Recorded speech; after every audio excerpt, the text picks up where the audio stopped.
আমরা এখন এলপিপির আরেকটা খুব important topics dual simplex method, এই মেথডটা নিয়ে আমরা এখানে আলোচনা করব।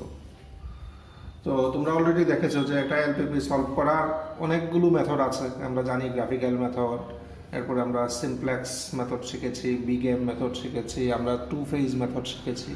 এই টাইপেরই আরেকটা মেথড হলো ডুয়েল সিমপ্লেক্স মেথড। আচ্ছা, এখন ডুয়েল সিমপ্লেক্স মেথডে একটা প্রবলেমকে কিভাবে সলভ করতে হয় সেটা আমরা এখন দেখব। বাট সবসময়ের মতোই আমি আবারও আরেকটা এক্সাম্পল নেই। এই এক্সাম্পলটা নিয়ে আমরা এগিয়ে যাই, টাইম টু টাইম যা যা লাগবে আমি বলে দেব। তো আমরা এজন্য প্রথমেই বেশি কথা না বলে আমরা আগে একটা প্রবলেম নিয়ে নিই। এটা আমার সবসময়ের অভ্যাস। আমি কিছু ডিসকাস করতে হলে একটা প্রবলেম নিয়ে ডিসকাস করতে আমি ভালোবাসি। তো আমরা আপাতত এই প্রবলেমটা নিই। তোমাদের বইয়ের 294 পেজের নাম্বার 4 এই প্রবলেমটা নিয়ে আমি এগিয়ে যাচ্ছি। কি আছে প্রবলেমটা? লেখা আছে use dual simplex method to solve the LPP. আচ্ছা, এলপিপিটা কি? Min Z equal to 2x1 plus x2, 2x1 plus x2, subject to 3x1 plus x2, 3x1 plus x2 greater than equal to 3, 4x1 plus 3x2 greater than equal to 6, x1 plus 2x2 greater than equal to 3 আর non negativity condition x1 x2 greater than equal to 0। এই হলো আমার given LPP. আমাকে বলেছে solve this LPP using dual simplex method. আচ্ছা, এখন দেখো dual simplex মেথডে আমরা এটাকে কিভাবে সলভ করি। আচ্ছা, ফার্স্ট কাজ হলো ডুয়াল সিমপ্লেক্স মেথডে মনে রাখবে, আমি এখানে লিখি স্টেপগুলো। ফার্স্ট কাজ হলো আমরা অবজেক্টিভ ফাংশনকে ম্যাক্সিমাইজেশন টাইপের বানাবো অ্যান্ড কনস্ট্রেন্টসগুলো আমরা লেস দেন টাইপের বানাবো। ম্যাক্সিমাইজেশন টাইপ আর কনস্ট্রেন্টসগুলো লেস দেন ইকুয়াল টু টাইপের বানাবো। এই হলো আমার ফার্স্ট কাজ। যে কোনো সময় যদি অলরেডি দেওয়া থাকে তাহলে ওয়েল অ্যান্ড গুড, ভালো, আমার কোনো কিছু করতে হবে না। বাট যদি না থাকে তাহলে আমাদের এই দুটো কাজ আগে করতে হবে। তো আমরা আগে বানাই।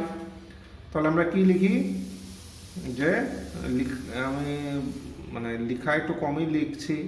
ম্যাক্স ডব্লিউ ইকুয়াল টু কত? Minus Z equal to minus 2x1 minus x2। আচ্ছা, সাবজেক্ট টু কি বলছিলাম যে আমরা লেস দেন ইকুয়াল টু টাইপের বানাতে হবে। তো তাহলে কি সবগুলোই তো গ্রেটার দেন, আমরা সবগুলোকে মাইনাস দিয়ে মাল্টিপ্লাই করতে হবে। Minus 3x1 minus x2 less than equal to minus 3, minus 4x1 minus 3x2 less than equal to minus 6, minus x1 minus 2x2 less than equal to minus 3, এদিকে x1, x2 greater than equal to 0। এই হলো আমার এলপিপিটাকে আমরা এই ফর্মে নিয়ে এলাম। আচ্ছা, এবার আমরা স্ল্যাক ভেরিয়েবল ইউজ করে কনস্ট্রেন্টসগুলোকে ইকুয়াল টু টাইপের বানাবো। তো 2 নাম্বার কাজ হলো introduce slack variables। তাহলে আমরা করি যে introducing slack variables কি লাগবে? 3টা লাগবে না, মানে x3 x4 and x5। we can rewrite the LPP as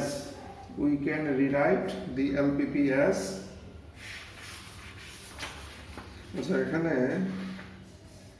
ঠিকই তো লিখেছি। we can rewrite the LPP as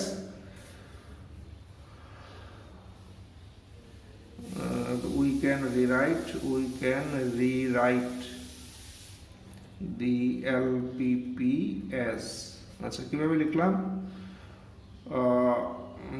তাহলে we can rewrite the LPP as max w equal to minus 2x1 minus x2 subject to কি আছে minus 3x1 minus x2 plus x3 minus 4x1 minus 3x2 plus x4 minus x1 minus 2x2 plus x5 equal to কত minus 3 equal to minus 6 equal to minus 3। এখানে slack ভেরিয়েবলের coefficient 0, কাজে আর লিখলাম না। আর এদিকে কত প্রত্যেকটা ভেরিয়েবল আগে যেগুলো ছিল x1 x2 n যেগুলো স্ল্যাক ভেরিয়েবল ইউজ করলাম প্রত্যেকটাই গ্রেটার দ্যান ইকুয়াল টু 0, মানে xi greater i equal to 1 2 up to 5। তাহলে আমরা এলপিপিটাকে এখন এই ফর্মে নিয়ে এলাম। তো এখন আমরা এটাকে ডুয়েল সিমপ্লেক্স মেথড অ্যাপ্লাই করে আমরা করার চেষ্টা করে দেখি কি হয়। আচ্ছা, now we apply dual simplex method on this LPP. Now we apply dual simplex method on this LPP.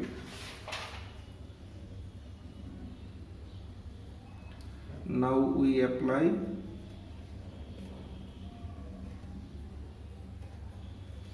dual simplex method on this LPP. আচ্ছা, তাহলে আমরা ডুয়েল সিমপ্লেক্স মেথড আমরা এগিয়ে যাই। ডুয়েল সিমপ্লেক্স মেথডে কীভাবে করতে হয় দেখি। তো এই ক্ষেত্রেও আমাদের একের মতোই টেবিল ফর্মে এগিয়ে যেতে হবে। তো আমরা টেবিলটা ড্র করি। আচ্ছা, এই ক্ষেত্রে দেখো আমি আরেকটা মানে টেবিলগুলো ড্র করা আরেকটা মেথড দেখাচ্ছি তোমাদের, যেটা টেবিলটা হয়তো বা একটু সিম্পল মনে হতে পারে। জাস্ট মানে তোমরা যে কোনো টেবিলই ড্র করতে পারো, টেবিল দিয়ে কিছু আসা যায় না।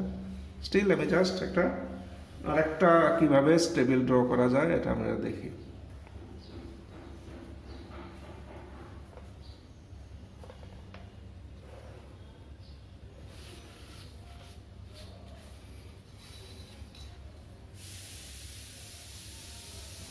আচ্ছা, এটা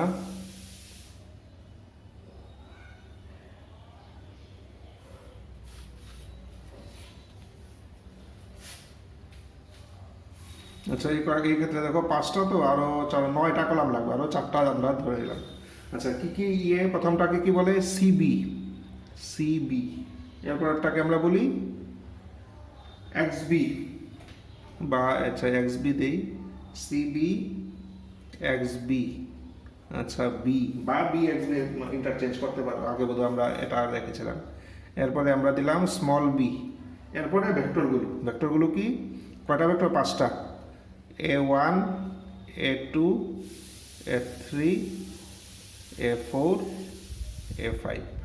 এভাবে জাস্ট আমি আরেকটা মেথড দেখালাম, মানে টেবিলটা ড্র করা। আমরা শুধু বিটাকে একটু আলাদা করে রাখি, কারণ বি থেকে আমরা সলিউশন পাই, এই জন্য বির জন্য আমরা একটা কলাম করে রাখি, বাকিগুলো এইভাবে এমনিতেই থাকলে কোনো অসুবিধা নেই। আচ্ছা, এবার দেখি। তাহলে দেখো অলরেডি জানো আমরা কীভাবে লিখি, -3 -4 -1। A2 এর ক্ষেত্রে কি -1 -3 -2। A3 এর ক্ষেত্রে 1 0 0। A4 এর ক্ষেত্রে 0 1 0। এর ক্ষেত্রে 0 0 1। আচ্ছা, বি মানে কি এগুলো জানো তোমরা? এগুলো -3 -6 -3। আচ্ছা, বেসিস কিগুলো কোনগুলো ফর্ম করলো? A3 A4 A5, তাই তো? আচ্ছা, তাহলে বেসিস হলো A3 A4 A5। আমরা লিখি A3 A4 A5। আচ্ছা, এখানে দেখো আমরা আচ্ছা এগুলো তাহলে কত আসবে? x3 x4 x5। এখানে সিমপ্লেক্স মেথডের সময় এটা এখানে লিখেছিলাম, এটা এখানে, তো তোমরা যে কোনোটাই লিখতে পারো, এটা তো কিছু না থাকলেই হলো। আচ্ছা, সিবি। আচ্ছা, সিবি লেখার আগে দেখি A1 এর ইয়েটা দেখি, অবজেক্টিভ ফাংশন x1 এর সাথে -2, মানে A1 এর উপরে -2, A2 এর উপরে -1, বাকিগুলো 0। এবার লিখি A3 এর উপরে কি? A3 এর উপরে 0, A4 এর উপরে 0, A5 এর উপরে 0। কাজেই আমরা সিমপ্লেক্স মেথডের মতোই, আর এখানে এমন কিছু নেই। দেখো সিমপ্লেক্স মেথডে যেভাবে করি একই মানে ভাবে আমরা টেবিলটা ফিল আপ করলাম। আচ্ছা, এবার আমার বের করতে হবে ইন্ডেক্স রো ZJ - CJ। তো এখানে দেখো বেশ কিছু কথা আছে। তাহলে এটার ইন্ডেক্স রো জেড মাইনাস সিজে বা ইন্ডেক্স রো এটার নাম। ইন্ডেক্স রো দেখো কিভাবে বের করবো, একই মেথড। ইন্ডেক্স রো বের করার মেথড কি, এই যে this into this plus this into this plus this into this minus this, কত হবে 2। This into this plus this into this plus this into this minus this মানে 1, বাকিগুলো 0 0 0। এই বেরোলো আমাদের ইন্ডেক্স রো। আচ্ছা, এবার আমরা দেখব আউটগোয়িং ভেক্টর কোনটা। আউটগোয়িং ভেক্টর আমরা দেখো অর্ডিনারি সিমপ্লেক্স মেথডে কী করি, আমরা আগে এন্টারিং ভেক্টর বের করি, এরপরে ডিপার্টিং ভেক্টর বা আউটগোয়িং ভেক্টর বের করি। এই ক্ষেত্রে উল্টো, আগে আমরা আউটগোয়িং ভেক্টর বের করব, এরপরে আমরা এন্টারিং ভেক্টর বের করব। আচ্ছা, তাহলে এই ক্ষেত্রে মনে রাখবে আমরা উল্টোটা করছি, আগে আউটগোয়িং বা আগে ডিপার্টিং ভেক্টর, এরপরে আমরা এন্টারিং ভেক্টর বের করব। তো এখানে দেখো সিমপ্লেক্স মেথড থেকে একটু এখানে চেঞ্জ, ঠিক উল্টোটা, রিভার্স হয়ে গেছে প্রসেসটা। আচ্ছা, আউটগোয়িং ভেক্টর কিভাবে বের করে, আউটগোয়িং ভেক্টর বের করার টেকনিক হলো আমরা দেখব এখানে যেটা মোস্ট নেগেটিভ, এখানে যেটা মোস্ট নেগেটিভ সেটা হবে আউটগোয়িং ভেক্টর। মোস্ট নেগেটিভ কোনটা, এখানে -6, এর মানে করসপন্ডিং ভেক্টর কোনটা A4, এর মানে এটা হবে আউটগোয়িং। আমরা এইভাবে দিয়ে দেব, এটা হলো আউটগোয়িং ভেক্টর। এবার আমরা বের করব, আউটগোয়িং ভেক্টর পেয়ে গেলাম, এবার আমরা বের করব ম্যাক্স রেশিও। আগে আমরা বের করতাম মিনি রেশিও, এই ক্ষেত্রে আমরা বের করব ম্যাক্স রেশিও। এবার ম্যাক্স রেশিও কিভাবে বের করে দেখো, ম্যাক্স রেশিও বের করার কি টেকনিক।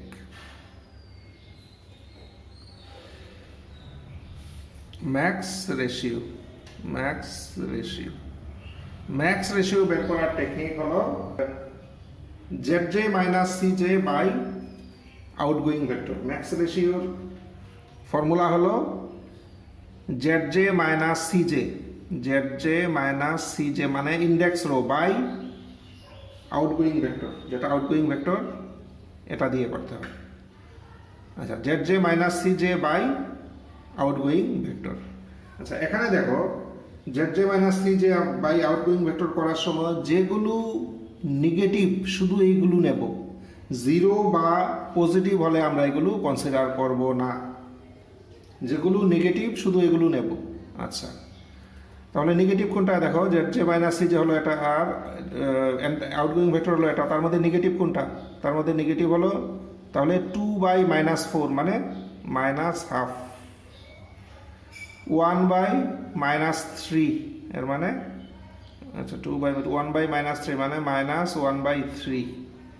এটা তো 0 কিছু করব না, এটাও পজিটিভ কিছু করব না, এটা পজিটিভ কিছু করব না। এইভাবে আমরা ম্যাক্স রেশিও বের করলাম। এবার দেখব যে তাদের মধ্যে কম্পারেটিভ বড় কোনটা, তাদের মধ্যে কম্পারেটিভলি বড় কোনটা। তাহলে কোনটা বড়, এটা হলো -0.5, এটা -0.33, বড় কোনটা, ভ্যালু বড় এটা।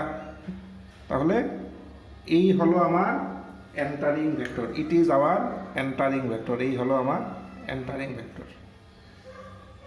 তাহলে আমরা এন্টারিং ভেক্টর পেলাম, এর আগেই ডিপার্টিং ভেক্টর পেলাম। এবার আগের মতো এন্টারিং ভেক্টর আর ডিপার্টিং ভেক্টরের ইন্টারসেকশনে কোনটা, এটা হবে আমাদের কি এলিমেন্ট, ইট ইজ আওয়ার কি এলিমেন্ট।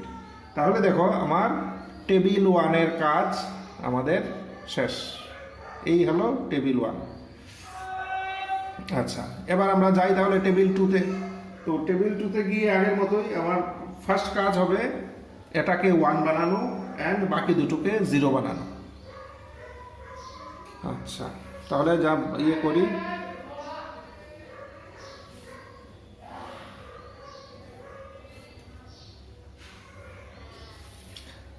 আচ্ছা তাহলে এখানে দেখো এন্টারিং কোনটা, এন্টারিং হলো A2, ডিপার্টিং কোনটা A4। তাহলে A4 এর জায়গায় এখানে A2 ঢুকবে না, তাহলে A3, A4 এর জায়গায় A2, আর A5 এর জায়গায় তো A5 ঠিকই আছে, এখানে X3, X2, X2 আর X5। A3-র উপরে আছে 0, A2-র উপরে আছে -1, A5-এর উপরে কি আছে 0। আচ্ছা, এটাকে আমরা 1 বানাই, এরপরে -3 দিয়ে আমরা ডিভাইড করি, তাহলে 2, এরপরে এখানে 4/3, এখানে 1, এখানে 0, এখানে -1/3, এখানে 0। আচ্ছা, এবার কি কাজ? এবার কাজ হলো বাকি দুটোকে 0 বানানো। তাহলে এটার ক্ষেত্রে দেখো আমার বেশি কঠিন হবে না, সরি, এটার ক্ষেত্রে যোগ করে দিলেই হবে না। তাহলে এটা হবে -1, -3, এদিকে 4/3, -3, 4/3, -3, তাহলে -5/3, -5/3, -5/3, এই দুটো 0, 1, -1/3, 0 পেয়ে গেলাম। আচ্ছা, তার ক্ষেত্রে একটু আমরা ক্যালকুলেশন করে নেই। তার ক্ষেত্রে কত হবে? -3, -1, -2, দাগ দিয়ে রাখলাম, 0, 0, 1। কার সাহায্যে করব? 1 বানিয়ে যেটা পেয়েছি।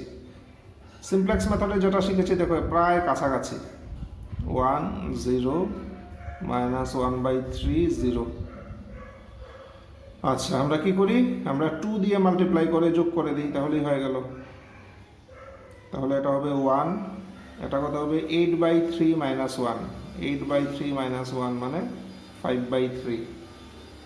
আচ্ছা, এটা হবে 0, এটা 0, এটা -2/3, এটা 1। তাহলে 1, 5/3, 0, 0, -2/3, 1, -2/3, 1।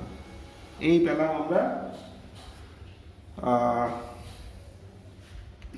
আমরা সেকেন্ড টেবিলের ক্যালকুলেশনের পর এই পেলাম। আচ্ছা, এখন ঘটনা হলো আমরা কতক্ষণ চলবো, আমরা কতক্ষণ এই প্রসেসটাকে কন্টিনিউ করে নিয়ে যাব।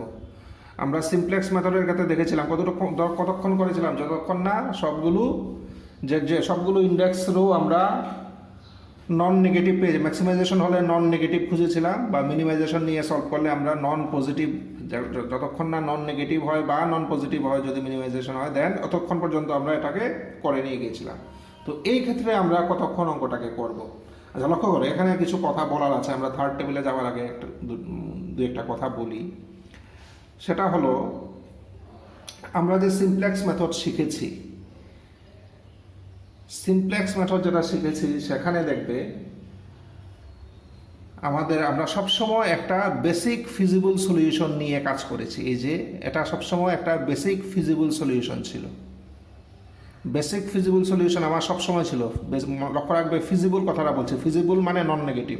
তোমরা লক্ষ্য করবে যে আমরা সিমপ্লেক্স মেথডে যখন প্রবলেমগুলো সলভ করেছিল, বি এর নিচে যা ছিল সবগুলো পজিটিভ ছিল, সবগুলো পজিটিভ বা 0 মানে নন নেগেটিভ ছিল।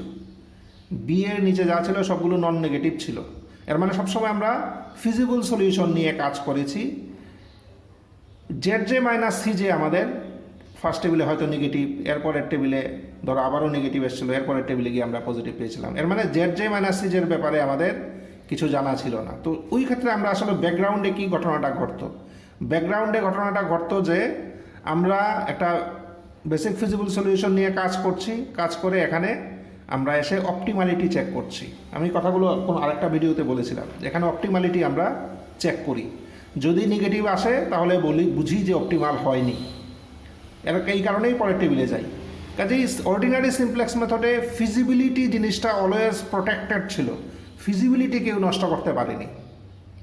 ফিজিবিলিটি মানে নন নেগেটিভ, ফিজিবিলিটি আমাদের কেউ নষ্ট করতে, তোমরা দেখবে আমরা অর্ডিনারি সিমপ্লেক্স মেথড যে অঙ্কগুলো করেছি প্রতিটার ক্ষেত্রে এই জায়গাতে কোথাও তোমরা নেগেটিভ পাবে না। তো ফিজিবিলিটি জিনিসটা সবসময় ছিল। কোনটা ছিল না? সেটা ছিল অপটিমালিটি ছিল না। অপটিমালিটি কীভাবে টেস্ট করি? এটা দিয়ে। এটা যদি নেগেটিভ আসতো তখন বুঝতাম অপটিমালিটি আসেনি এখনও।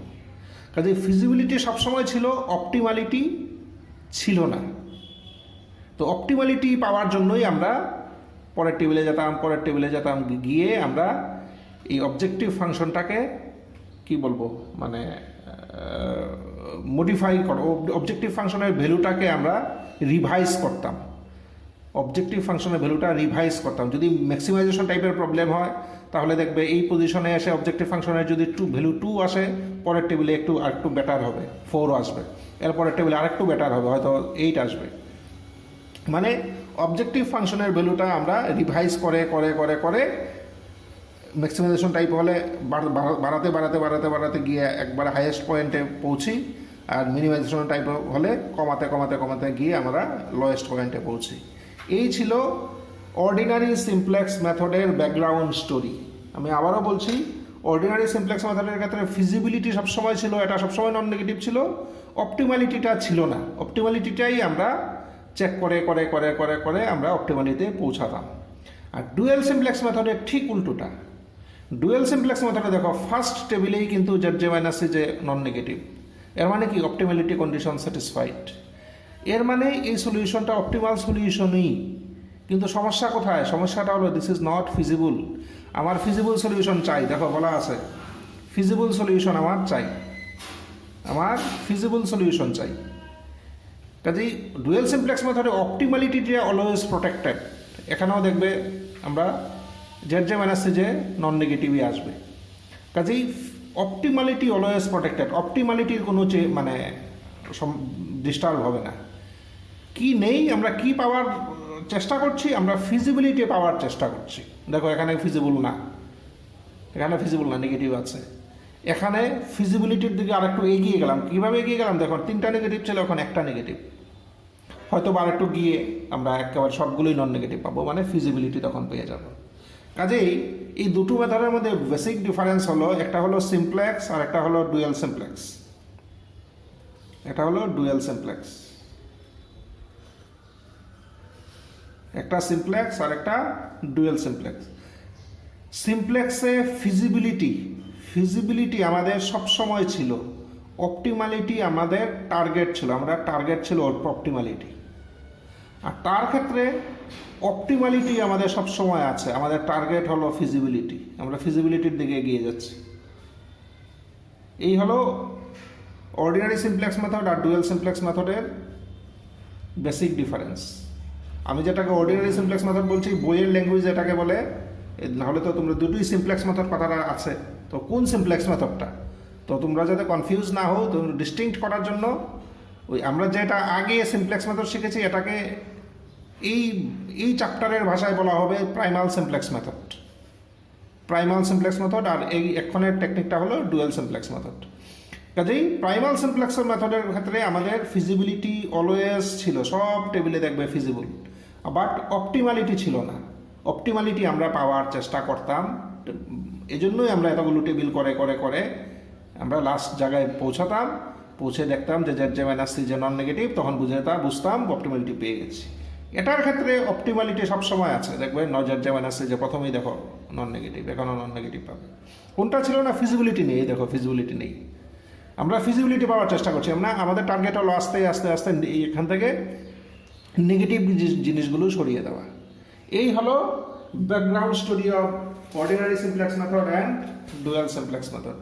এনিওয়ে, আচ্ছা যাই হোক, আমার মানে এই সম্বন্ধে যে ইনফরমেশনগুলো আমি দেওয়ার চেষ্টা করলাম। এখন আমরা এই প্রবলেমটা ধরে এগিয়ে যাই। আচ্ছা, তাহলে আমরা টেবিল ইয়ে করলাম, এবার কি কাজ? এবার কাজ হলো আমার ইন্ডেক্স রো বের করা, মানে ZJ-C যে কীভাবে করি, কি হবে? -4/3 + 2, তো 2 - 4/3 মানে 2/3 হবে না, 2/3।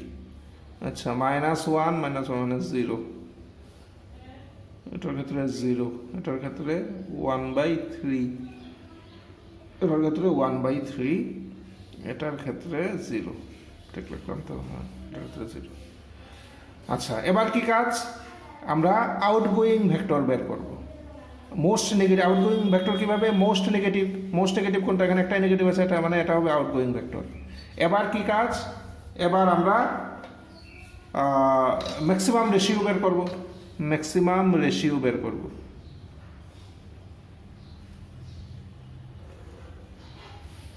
এই হলো আমাদের ম্যাক্স রেশিও। আচ্ছা, ম্যাক্স রেশিও কিভাবে বের করে আমরা জানি।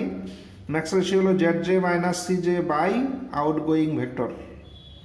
আচ্ছা, Z J minus C J by outgoing vector. তো ডিভাইড করার সময় আমাদের খেয়াল রাখতে হবে যে আউটগোয়িং ভেক্টরের যে কম্পোনেন্টগুলো নেগেটিভ, আমরা শুধু এগুলো নিয়েই ডিভাইড করব, পজিটিভ বা জিরো হলে ডিভাইড করব না। তাহলে এটা না, এটা বাই এটা নেগেটিভ আছে, ডিভাইড করব, তাহলে 2/3 এত -5/3 মানে -2/5। আচ্ছা, -2/5। এরপরে দেখো, এটা তো কিছু করব না, এটাও কিছু করব না, পজিটিভ। এটার ক্ষেত্রে 1/3 -1/3 মানে -1, এটার ক্ষেত্রে কিছু করব না। আচ্ছা, তাহলে আমরা ম্যাক্স রেশিও বের করলাম। এবার দেখো এই দুটোর মধ্যে ম্যাক্সিমাম কোনটা, মানে বড় কোনটা, ভ্যালু বড় কোনটা। এটা একের কম, মানে ভ্যালু হিসাবে এটা বড়। তাহলে আমরা এটাকে নেব এবার entering vector. It is our now entering vector. তাহলে এই হলো এন্টারিং ভেক্টর। এন্টারিং ভেক্টর আর ডিপার্টিং ভেক্টর ইন্টারসেকশনে কোনটা আছে, এই এলিমেন্টটা, যে এটা হবে আমাদের কি এলিমেন্ট, এটা হবে আমাদের কি এলিমেন্ট। তো তাহলে আমরা পরের টেবিলে যাই,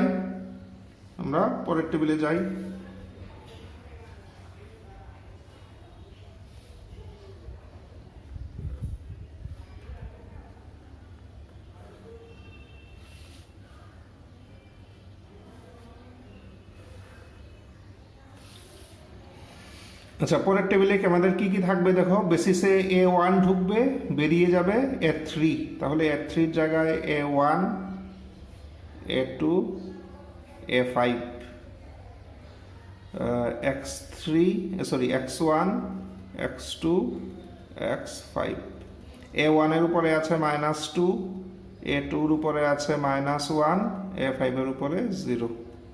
আচ্ছা, এটা কি করব, এটাকে আমরা -5/3 দিয়ে ডিভাইড করব, বা -3/5 দিয়ে মাল্টিপ্লাই করি না, একই জিনিস। তাহলে 3/5 হবে, এটা হবে 1, এটা হবে 0, এটা কি হবে -3/5, এটা 1/5 হয়ে যাবে, এটা 0। আচ্ছা, এরপরে কি কাজ, এই দুটোকে আমার 0 বানাতে হবে। লিখি আমরা 2 4/3, এটা দাগ দিয়ে রাখলাম, 1 0 -1/3 0। আচ্ছা, কার সাহায্যে বানাবো, 1 বানানোর পরে যেটা পেয়েছি। তাহলে 3/5 1 0 -3/5 1/5 0। আচ্ছা, কি করি আমরা, -4/3 দিয়ে মাল্টিপ্লাই করে যোগ করে দিই। তাহলে এটা 0, এটা 1। আচ্ছা, এটা কত হবে, 2 -4/5, 2 -4/5 মানে 6/5 হবে না, 6/5। আচ্ছা, এটার ক্ষেত্রে 3 3 কাটা 4/5 হবে। এটার ক্ষেত্রে -1/3 -4/15, -1/3 -4/15, এই তো নাকি, -1/3 -4/15। তাহলে 15 কি থাকলো, এখানে 5, এখানে 4, তাহলে 9/15, এর মানে 3/5 -3/5 এটা 0। কি দাঁড়ালো, 6/5। কি করলাম, ও এটাও লিখিনি না। আচ্ছা,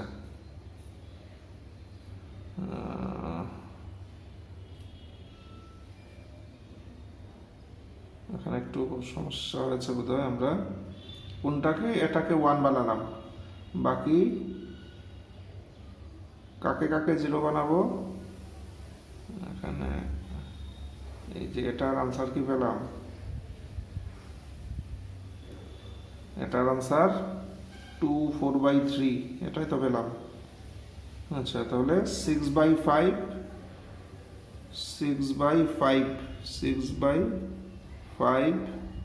0 1 4/5 -3/5 -3/5 0, এই পেলাম এটা। আচ্ছা, এবার এটাকেও আমার 0 বানাতে হবে। এটাকে 0 বানানোর জন্য আবার আমরা ট্রাই করি, এখানে লিখি। তাহলে 1 5/3 আমরা দাগ দিয়ে রাখলাম, 0 0 -2/3 1। কার সাহায্যে বানাবো? 1 বানানোর পরে, মানে 3/5 1 0 -3/5 1/5 0।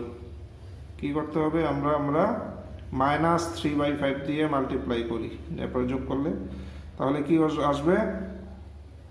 -5/3 দিয়ে, না, -5/3 দিয়ে মাল্টিপ্লাই করতে হবে। -5/3 দিয়ে এটা 0, এটা 0। আচ্ছা, আমরা কি করছি? -5/3, তাহলে 5 কাটা 3 দিয়ে কাটা, মানে এটাও 0। আচ্ছা, এটার ক্ষেত্রে 5/3 আর এখানে 5/3, তো 3 3 5 মানে 1, এটার ক্ষেত্রে 1। এটার ক্ষেত্রে -2/3 আর এদিকে এটা কত? 5/3 মানে -1/3, এর মানে -1, আর এটার ক্ষেত্রে 1। তাহলে কি বললাম? 0 0 0 0 0 0 1 -1 1, এই পেলাম 0 0 0 1 -1 1।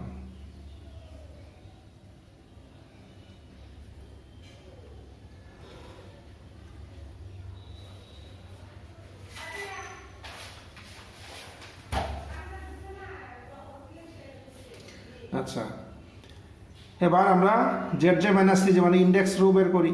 ইন্ডেক্স রো আমরা বের করি। ইন্ডেক্স রো দিয়ে বুঝবো কি সলিউশনটা অপটিমাল কিনা।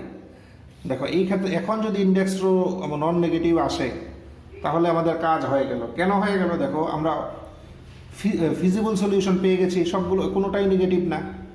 আমাদের টার্গেট কি? Feasible solution and optimal solution. তো এটা দিয়ে বুঝে যাবো অপটিমাল কিনা। কাজেই এখন কিন্তু জেড মাইনাস সি যে যদি নন নেগেটিভ আসে, দেন আমরা এখানেই থামতে পারবো। দেখা যাক কি আসে। জেড মাইনাস সি জে বা ইন্ডেক্স রো কি করব? -2 -2 মানে 0, -1 মানে 0। এটার ক্ষেত্রে 6/5 আর -4/5 মানে 2/5। এটার ক্ষেত্রে -2/5 +3/5 মানে 1/5। এটার ক্ষেত্রে 0। তাহলে দেখো, আমরা জেড মাইনাস সি যে অল নন নেগেটিভ মানে অপটিমাল সলিউশন, অ্যান্ড বি প্রত্যেকটা ভেক্টর নন নেগেটিভ মানে ফিজিবল সলিউশন। কাজেই আমরা এই প্রবলেমের অপটিমাল ফিজিবল সলিউশন পেয়ে গেছি।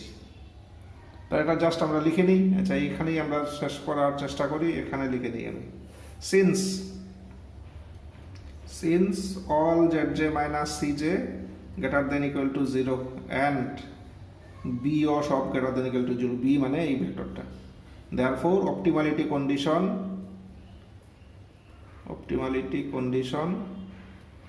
has been satisfied,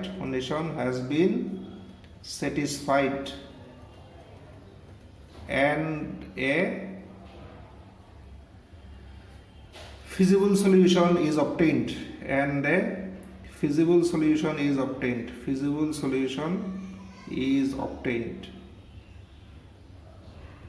the solution is therefore বা is thus।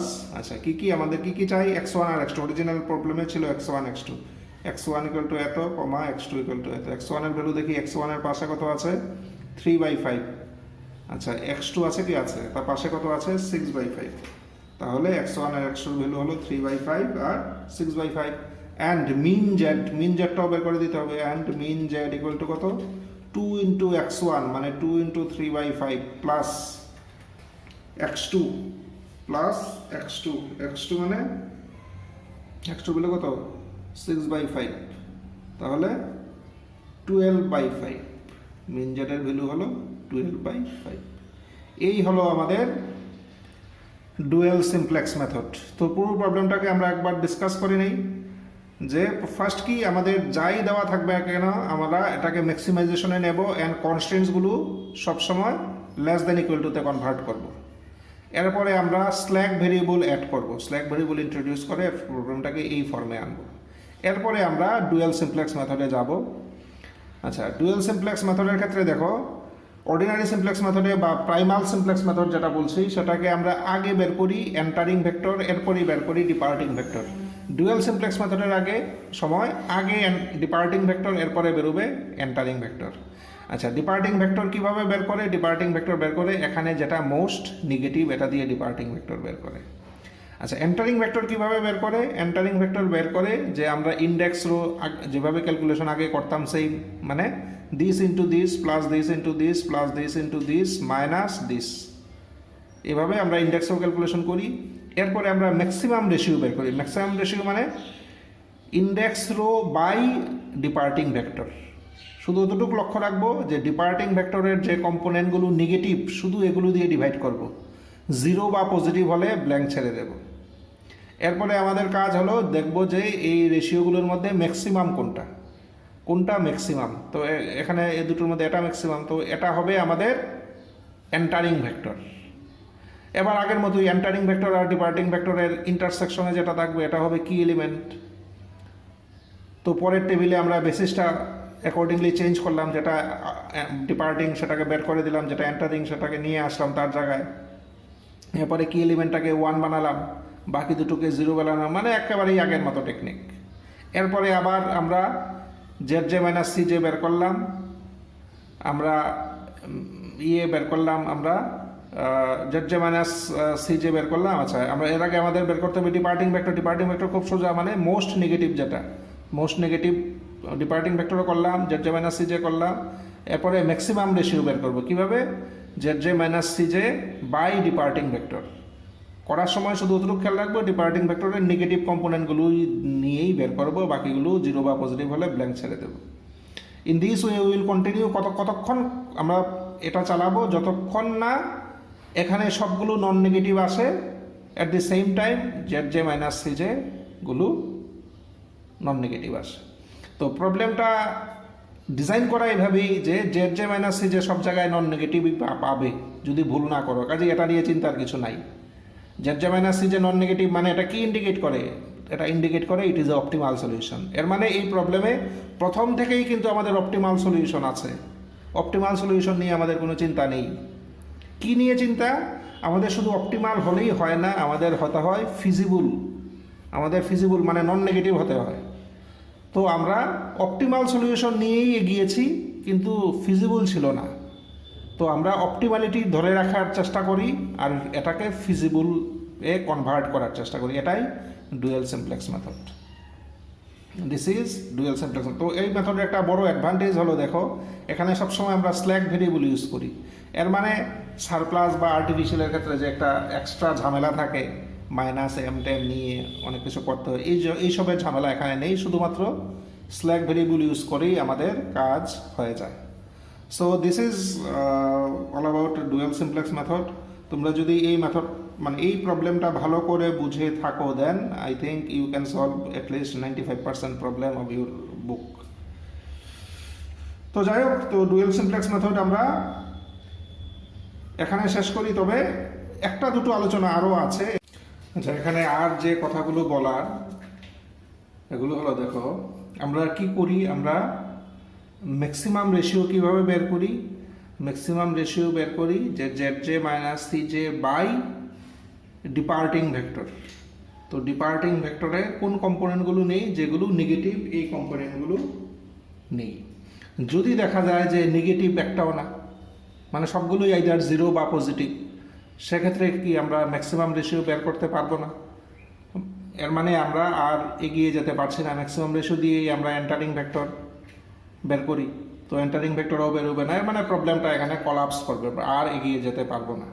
তো ওই সিচুয়েশনটাতে কি হয়? যখন এন্টারিং ভেক্টরের প্রতিটা component either positive or zero হয়, তখন এই প্রবলেমটা no feasible solution. In that case the problem has no feasible solution. কাজেই এটা মনে রাখবে যে যদি এমন হয় যে এন্টারিং ভেক্টরের প্রতিটা কম্পোনেন্ট আইদার জিরো বা positive, then the problem has no feasible solution. এই হলো এক নাম্বার। 2 নাম্বার মনে রাখবে যে আমরা দেখো যে কি বলছিলাম যে এটা এই প্রবলেমটার মানে কি বলবো, এই প্রবলেমটা এমনভাবে ডিজাইন করা যে প্রতিটা স্টেপে অপটিমাল সলিউশন পাই আমরা। প্রতিটা স্টেপে কিন্তু this all are optimal solution, প্রত্যেকটাই অপটিমাল সলিউশন। ফর এক্সাম্পল দেখো, আমি জাস্ট ভেরিফাই করার জন্য, যেমন এটার ক্ষেত্রে সলিউশন কি এখানে তো আচ্ছা, এখানের ক্ষেত্রে তোমার আচ্ছা এই স্টেপে কি বলেছিলাম যে দিস অল, আমরা কিন্তু প্রত্যেকটা ক্ষেত্রেই অপটিমাল সলিউশন পাই। প্রতিটা ক্ষেত্রে আমাদের সলিউশন এটা অপটিমাল, দিস অল অপটিমালিটিটা এই সিস্টেমে প্রোটেক্টেড, অপটিমালিটির কোনো সমস্যা নেই। কিভাবে বুঝি যে প্রত্যেক ক্ষেত্রেই দেখো Z J minus C J non negative, প্রতিটা ক্ষেত্রেই Z J minus C J non negative. যদি দেখা যায় যে কোনো একটা স্টেপে Z J minus C J কোনোটা নেগেটিভ আছে, Z J minus C J যদি একটাও নেগেটিভ হয়, তখন বুঝতে হবে যে এই প্রবলেমটা ডুয়াল সিমপ্লেক্স মেথডে সলভ করা যাবে না। আমি আবারও বলছি যে এই ডুয়াল সিমপ্লেক্স মেথডটা এমনভাবে ডিজাইন করা যে প্রতিটা স্টেপেই আমরা অপটিমাল সলিউশন পাই, কারণ Z J minus C J দেখো প্রত্যেকটা ক্ষেত্রেই নন নেগেটিভ। যদি দেখা যায় কোনো একটা স্টেপে একটা Z J minus C J negative, যদি একটাও Z J minus C J আমরা নেগেটিভ পাই, তাহলে বুঝতে হবে যে এই প্রবলেমটা ডুয়াল সিমপ্লেক্স মেথডে সলভ করা যাবে না। আচ্ছা, এই হলো ডুয়াল সিমপ্লেক্স মেথড অ্যান্ড তার রিলেটেড যত কথাবার্তা আমি সবই বলে দিলাম। তো এখানে দেখো আর এমন ভ্যারাইটি কিছু নেই, যে কারণে আমি আর প্রবলেম সলভ করছি না। তো তোমরা এই প্রবলেমটা খুব ভালো করে বুঝো, আমি কিভাবে স্টেপগুলো করেছি এগুলো মানে প্রয়োজনে এই অঙ্কটাই আরেকবার করো আমার ভিডিওটা দেখে দেখে, then you can solve any problem.